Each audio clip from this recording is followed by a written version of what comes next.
I'm Blinn. I'm Michael. And we are the firm of Woods and Bates. And today we're going to talk a little bit about evictions. So, word on the street is it's impossible to evict anybody right now. Yep, carte blanche, no evictions. That doesn't sound like it's right. No, it's not. And I know a lot of information is getting spread through news outlets, online, whatever it may be. One thing that people where we live need to realize is there's a difference between the CDC and the federal moratorium and our governor and our state's moratorium. So recently the Supreme Court decided that the CDC's eviction moratorium was unconstitutional, and federal housing, I believe, can begin to evict after July 31st. So what's that leave us for in Illinois? Well, I'm looking at an executive order from Czar Pritzker, and that would be COVID-19 Executive Order number 83. Wow. Which is the subject of a whole nother video. But that says that state, county, local law enforcement officers in Illinois are instructed to cease enforcement of orders of eviction for residential premises entered against a covered person unless that person has been found to pose a direct threat to the health and safety of other tenants or an immediate and severe risk to property.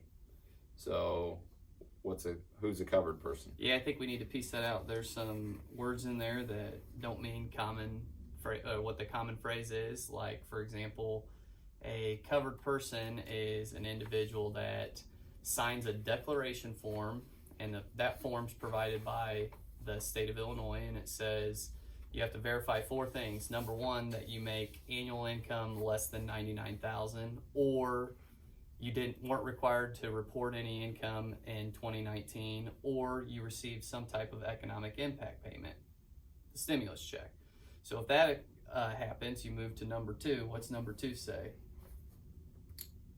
Number 2. Unable to make full rental or housing payment due to COVID-19 related hardship. That's a pretty easy hurdle to meet as well. Number 3, the person has to verify that they're making their best efforts to make timely partial payments as close to the full payment as possible. And number 4, they have to verify that an eviction would likely render them homeless. So before a landlord or homeowner for a piece of residential property, that's key too under that executive order. This does not apply to commercial evictions. You've got somebody that's not paying rent, they're in a strip mall, they have a restaurant, maybe they had to shut down because of COVID, they didn't pay the rent. This eviction moratorium does not prevent somebody from seeking an eviction for a commercial property. So I think that's key too. We're only talking about residential, people's homes, apartment complex, condo, single family home, multi-family home, whatever it may be. And so before the owner, the landlord, the person that has the authority to start an eviction action, before they can even do that, they have to give a tenant this declaration form. The tenant then has 5 days to return that. They sign it under penalties of perjury. If they return it to the landlord, eviction actions have to cease. So what happens if they don't return that declaration form? I would say you pursue the action against them for forcible entry and detainer. Yep. So we have certain hurdles we have to pass or meet every time we do an eviction action. You have to give certain notices, and that's on top of the declaration that the state says we have to send. So for a non-payment of rent, you send a 5-day notice. If they don't pay in full within that 5 days, then you can file with the courts an eviction action, and you go forward as if there were no eviction moratorium. That's for covered individuals. So here's a scenario for you. I have a rental property and people are paying rent, no problem, getting my rent every month. But my tenant is conducting criminal activity on the property. Let's say he's cooking meth in the basement. Okay. It's a multi-family unit, so I've got 6 units. He's got the basement unit. He's cooking meth in there. My tenants have told me what's going on. I have enough evidence, I think, to present to the court. Can I get him out? You can. So non-covered individuals are individuals who do not owe rent, but either possess or they possess an immediate and severe risk to the property itself. So if somebody's breaking in doors, breaking windows, has a tiger in there, I mean, I think that could be an immediate severe risk to the property.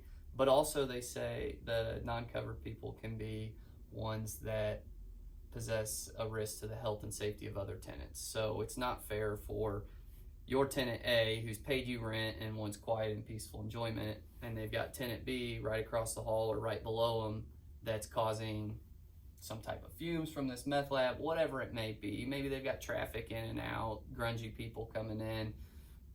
Tenant A has grade school kids. I mean, that's going to be the direct threat to the health and safety of other tenants. So common scenario that I see also is somebody's got a dog in there that's tearing up the place, chewing on the wood, going to the bathroom on the floors. That, I think, can also be an immediate severe risk to the property, especially if you have a no pet clause in your lease. So that's been one way we've moved forward. It's all going to change again in about another month. I don't think that this will go on forever. We were just talking with Judge Wright earlier this week, and he's informed us that there's going to be a period where we can file the eviction actions, but the court won't set them for hearing. So the purpose for about a month or two, I believe. And the purpose of that is so that tenants and the court can advise landlords and tenants of the rental assistance programs out there. And right now, landlord and tenants can apply together for the rental assistance program and receive up to $25,000 towards back rent, future rent, whatever it may be under the circumstances. I've had a lot of clients be successful with that as well, but that's all going to be well and grand. 2 months from now, I would imagine that money's going to be used up just like the PPP loans were, and it's going to put us back into the same position where we are right now. So the landlords might have an avenue to be made whole if they're not getting rent for the time being. But then once this moratorium from Czar Pritzker is lifted, we go back to status quo where we give a notice and file an action based on terms of the lease, and the default of the lease being you're not paying rent. This moratorium has also been in place for over a year, and it's very common for residential lease agreements to only be for a term of a year. And so once the eviction moratorium is lifted, even if the person is current on rent, you still have avenues to evict somebody. If the term of the lease is expired and you don't want them to live there anymore for whatever reason, they could be the greatest tenant in the world, but you just now want to sell the property, you can move to evict them even if they pay the rent. It's all going to be dependent on your written lease agreement, and if you don't have one, it's typically considered a month-to-month lease agreement in Illinois. That'll be interesting. It's going to come to a head at some point, I think. But yeah, at least we won't have to watch the Cubs play any during that time period. I don't think there's any risk of that. Well, more to come, I guess. But thanks for joining us, and we will see you next time. Yep, we'll keep you updated. Thanks for joining.